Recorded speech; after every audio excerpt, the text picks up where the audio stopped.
बिस्मिल्लाहिर्रहमानिर्रहीम। आज का हमारा टॉपिक है रिफॉर्मिंग। रिफॉर्मिंग क्या है और रिफॉर्मिंग क्यों करते हैं। इससे पहले थोड़ा सा पिछला टॉपिक हम डिस्कस करते हैं। जैसे कि हमने पहले पढ़ा था fractional distillation of petroleum, cracking of petroleum. So उसमें हम गैसोलीन की प्रोडक्शन ले रहे थे। जब हमने गैसोलीन की प्रोडक्शन ली, हमने उसको मोटर्स में एज अ फ्यूल यूज़ किया, तो हमने देखा कि हमारे engines day by day destroy होते जा रहे हैं। वाई? जब हमने उस पर थोड़ी सी रिसर्च की तो पता चला कि जो गैसोलीन है उसका ऑक्टेन नंबर बहुत कम है। What is octane number? Question arise होता है, बताती हूँ ऑक्टेन नंबर क्या होता है। सो जब हमने देखा कि गैसोलीन की वजह से हमारे इंजन्स ख़राब हो रहे हैं, सो हमने क्या किया, हमने रीफॉर्मिंग का प्रोसेस किया। जी यू कैन सी रीफॉर्मिंग वर्ड से ही वाजे हो रहा है। रीमीन चेंज करना, दोबारा, अगेन। फॉर्मिंग उसकी जो शेप है, वो जो उसकी उस वक्त प्रेजेंस वक्त में जो उसकी शेप है। रीफॉर्मिंग उसको एक न्यू शेप देना। Okay, so what is reforming हम देखते हैं। Conversion of straight chain hydrocarbons into branched chain hydrocarbons means कि एक स्ट्रेट चेन, कंपाउंड वही है, कंपाउंड चेंज नहीं हो रहा, कंपाउंड वही है, बस स्ट्रेट और ब्रांच का फ़र्क आ रहा है। क्या कि conversion of straight chain hydrocarbons into branched chain hydrocarbons. हमारे जो स्ट्रेट चेन हाइड्रोकार्बन्स हैं वो कन्वर्टेड हो रहे हैं ब्रांच्ड चेन हाइड्रोकार्बन्स में by heating and in the absence of oxygen की एब्सेंस में ये प्रोसेस हो रहा है। जैसे हमने पहले पढ़ा था फॉसिल फ्यूल वाला, वहाँ पे जो डिकम्पोजिशन होती है, एरोबिक रिस्पायरेशन होती है, एब्सेंस ऑफ ऑक्सीजन में होती है। सो बिल्कुल इसी तरह ये भी एब्सेंस ऑफ ऑक्सीजन में हो रहा है and in the presence of catalyst. You know, हम कैटलिस्ट क्यों यूज़ करते हैं? कैटलिस्ट हमारे रिएक्शन को स्पीड अप करते हैं। सो हमें स्पीड अप करने के लिए रिएक्शन, तो हमें कैटलिस्ट का यूज़ करना पड़ा। तो अब पता चल गया आपको रिफॉर्मिंग क्या है। रिफॉर्मिंग में हम कोई भी स्ट्रेट चेन हाइड्रोकार्बन होता है उसको ब्रांच्ड चेन में कन्वर्ट करते हैं। ये इजी नहीं है कि एक स्ट्रेट चेन है उसको ब्रांच में कन्वर्ट कर देना, वेरी डिफ़िकल्ट होता है। सो इसी वजह से हम एक्सटर्नल कंडीशन प्रोवाइड्स करते हैं। देखिए कैसे, हमने हीट दी as external condition, catalyst use किया एज एक्सटर्नल कंडीशन। ये बोथ जो हैं एज एक्सटर्नली हमने इसको इन्वायरमेंट प्रोवाइड किया और फिर हमारे पास ब्रांच्ड चेन आ गई। यू नो, जब स्ट्रेट चेन होती है वहाँ पे सरफेस एरिया ज़्यादा होता है, किसी दूसरे मेटल्स, एलिमेंट्स या आयन के अटैकिंग की चांसेस भी ज़्यादा होते हैं। जबकि जब कोई भी हाइड्रोकार्बन ब्रांच चेन में कन्वर्ट हो जाता है उसका सरफेस एरिया कम हो जाता है, attacking of other outside ions, atom, element, other molecule के बहुत कम हो जाते हैं। सो उनकी शेप में कोई चेंजिंग नहीं आती। सो अब देखिए स्ट्रेट चेन से क्या फ़र्क पड़ रहा था, ब्रांच से क्या फ़र्क पड़ा, ये हम देखेंगे कि जब स्ट्रेट चेन गैसोलीन थी हमारे पास तो क्या था, जब हमने ब्रांच चेन गैसोलीन ली तो हमारे पास क्या हासिल हो गया। सो अब देखिए स्ट्रेट चेन से ब्रांच चेन में कन्वर्ट हुआ तो क्या रिफॉर्म नहीं हो गया, उसकी शेप चेंज नहीं हो गई। पहले स्ट्रेट था फिर ब्रांच्ड हो गया, मतलब ये कि उसकी जो रिफॉर्मिंग हो गई, उसकी जो शेप है वो चेंज हो गई। तो this is the reforming. Let's see with example. हम एग्जांपल से देखते हैं कि रिफॉर्मिंग कैसे हो रही है।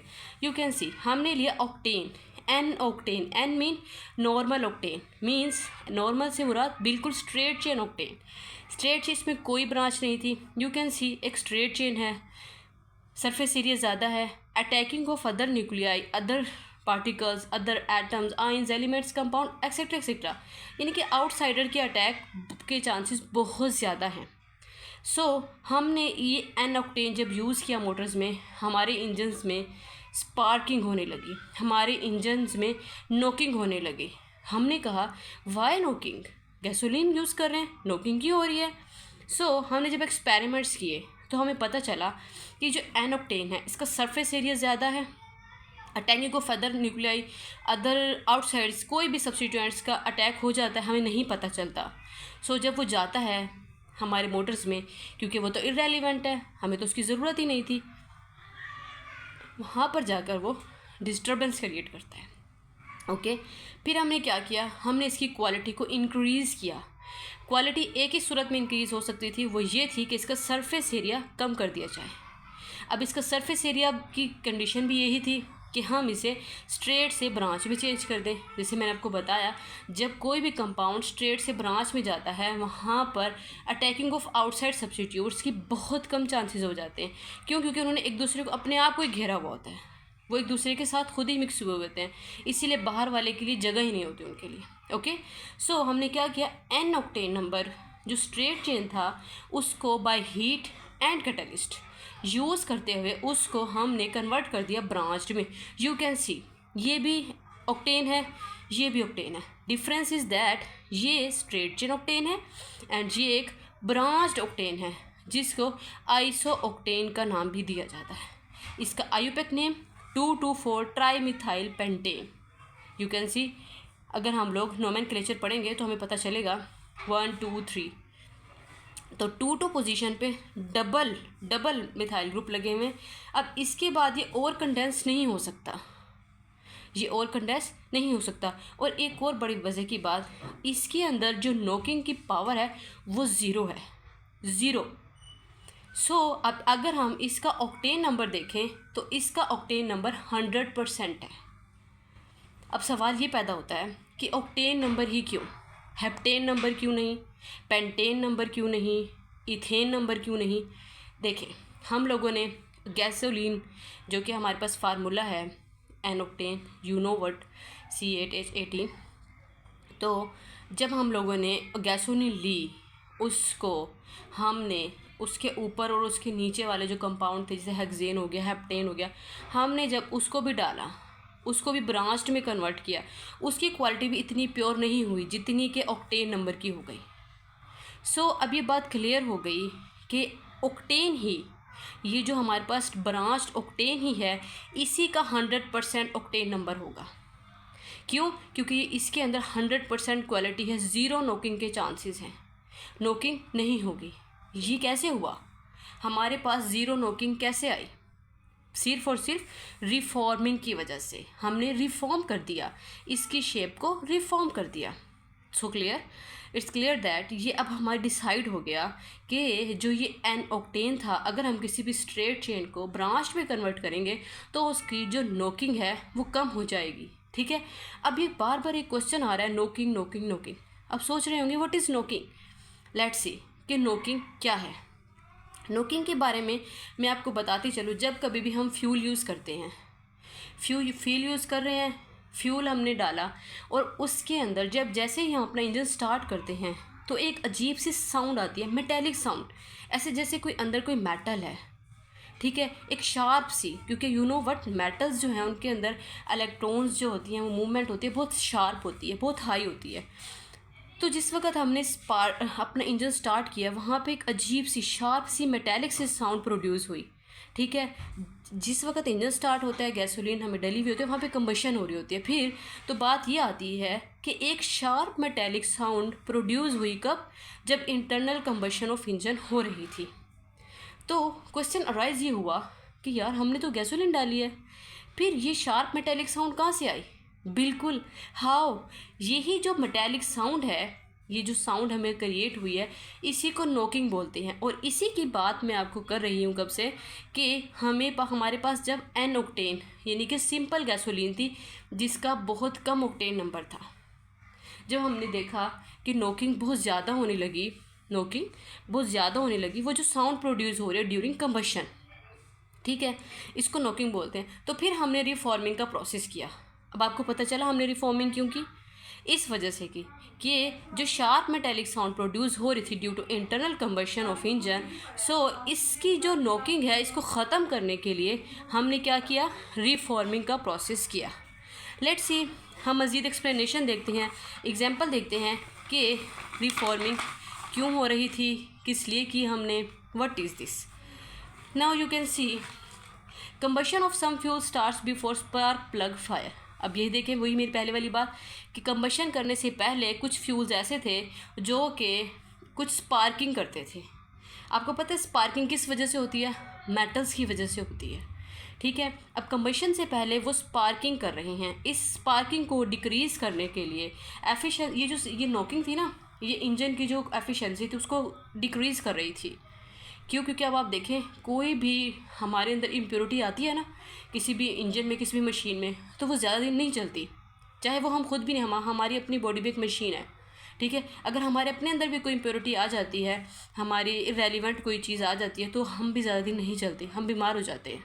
बिल्कुल इसी तरह फिर ये तो हैं भी इंजन्स में भी जब नॉकिंग हुई तो फिर इसकी क्या एफिशिएंसी डिक्रीज़ होने लग गई, तो गाड़ियाँ, मोटर्स वगैरह जल्दी ख़राब होने लगी, उनको लॉस होने लगा। तो इस लॉस को पूरा करने के लिए उन लोगों ने क्या किया, ऑक्टेन नंबर को इंक्रीज़ किया, उसकी क्वालिटी को इंक्रीज़ किया। किसकी? गैसोलीन की क्वालिटी को इंक्रीज़ करने को ही ऑक्टेन नंबर कहते हैं, ठीक है। अब देखें ऑक्टेन नंबर बेसिकली क्या है, एक और वर्ड्स में बुक के according to anti knock quality measurement of fuel. Anti knock mean यानी कि जिसके अंदर नॉकिंग 0% हो, नॉकिंग ना हो, उसकी क्वालिटी को मेजर करने का, यानी कि उसे ऑक्टेन नंबर बोल रहे हैं। समझ आ रही है? यानी कि किसी भी फ्यूल की हम एंटी नॉकिंग क्वालिटी को मेजर करें तो वो ऑक्टेन नंबर होगा। यानी कि अगर किसी के अंदर ज़ीरो नॉकिंग पावर होगी, ज़ीरो नॉकिंग होगी, एंटी नॉकिंग ज़ीरो होगी, तो उसका ऑक्टेन नंबर उतना ही होगा। अब देख लो, नॉकिंग एंड ऑक्टेन नंबर दोनों के दोनों इन्वर्सली प्रोपोर्शन है। जितनी ज़्यादा नॉकिंग होगी उतना कम ऑक्टेन नंबर होगा, और जितना ज़्यादा ऑक्टेन नंबर होगा उतनी कम नॉकिंग होगी। सो इट इज़ क्लियर कि व्हाट इज़ ऑक्टेन नंबर, ठीक है। क्वालिटी में इम्प्रूव आना, सो सिंपल सी बात है, गैसोलीन की क्वालिटी में इम्प्रूव आना, ऑक्टेन नंबर का इंक्रीज़ हो जाना, सो सिंपल। अब देखिए एक्सपेरिमेंट किया, कुछ साइंटिस्ट ने एक्सपेरिमेंट किया। अब हम कुछ स्टडी कर लेते हैं कि एक्सपेरिमेंट क्या किया। Experiment have shown that branched chain hydrocarbon produce least knocking. You can see. उन्हें कैसे पता चला कि ब्रांच्ड चेन लीस्ट नॉकिंग कर रही है और स्ट्रेट चेन ज़्यादा? मैंने जैसे पहले ही आपको बताया, जब सरफेस एरिया ज़्यादा होता है मेटल्स के अटैक के चांसेस ज़्यादा होते हैं। फिर उन्होंने ये एक्सपेरिमेंट भी कर लिया। किस तरह किया? उन्होंने एनोक्टेन डाला, मोटर चलाई, इंजन चलाया, फिर उन्होंने ब्रांच्ड डाला, देखा वेरी गुड, इज़ अमेजिंग कि जब हम लोगों ने ब्रांच्ड डाला तो हमारे पास इंजन में कोई ख़राबी नहीं आई। क्यों? Why? Question rise here, because they have 100% anti knocking quality. उनके पास एंटी नॉकिंग क्वालिटी बहुत ज़्यादा थी, ऑक्टेन नंबर बहुत ज़्यादा था। सो ये बात तय हो गई कि जो स्ट्रेट चेन हाइड्रोकार्बन्स होंगे उनमें मैक्सिमम नॉकिंग होगी, और जो ब्रांच चेन होंगे उनमें मिनिमम नॉकिंग होगी। जैसे जैसे हमने ऑक्टेन नंबर इंक्रीज़ करते गए, वैसे वैसे उसकी क्वालिटी में इंक्रीज़ आता गया। किसी क्वालिटी में? गैसोलीन की क्वालिटी में। अब वो कहता है कि as iso octane burn smoothly in engine with minimum knocking, so it is given octane number is 100। देखिए जब कुछ चीज़ बर्न हो रही है ना, कोई भी चल रहा है, हम भी चल रहे हैं, रास्ते में अगर कोई भी पत्थर आ जाता है हमारी स्पीड कम हो जाती है, ठीक है। फिर जब हमारी स्पीड कम होती है तो हमारे साथ क्या होता है, लेकिन जब बाद में क्या हुआ कि जिस वक्त आइसो ऑक्टेन जो था वो स्मूथली मूव कर रहा था, जैसे ही उसके दरमियान कोई एंटी नॉकिंग एजेंट आया, सो क्या हुआ, नॉकिंग एजेंट ने आकर उसको नॉक किया और फिर उसकी क्वालिटी में डिक्रीज़ आ गया नॉकिंग की वजह से, ठीक है। लेकिन जैसे ही हमने उसका ऑक्टेन नंबर इंक्रीज़ किया, ऑक्टेन नंबर इंक्रीज़ करने से नॉकिंग की जो क्वालिटी थी वो कम हो गई, और फिर इस तरह से ऑक्टेन नंबर 100% बन गया।